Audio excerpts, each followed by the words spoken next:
So, and we also see that there's less rates of like STDs reported.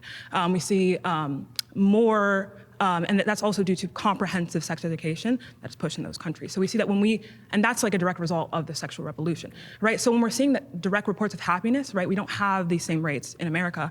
In these countries that are more sexually open, why would we see like those rates in those type of countries? So I think you might be referring to this sort of mass-produced study that was a part of like a behavioral science study, which said that women were the happiest women in the world were women that were actually unmarried and had careers.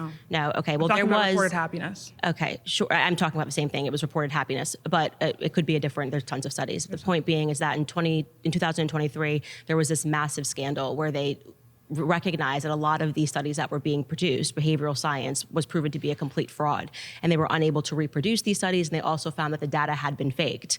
The data that we can look at that I think shows, and you can let me know if you agree with this, if women, and under the imagination of the feminist umbrella, were really unhappy when they were in the home, and then entering the workforce has made women happier and infinitely feeling more secure about themselves, we could, I think, reasonably expect that there would have been a decrease in suicide rates amongst women. You would have to go ahead and show how that correlation, right, is going to be a direct cause of women going into the workforce. Okay, well, how can we, let's measure, then you have to give me a way that we can measure happiness.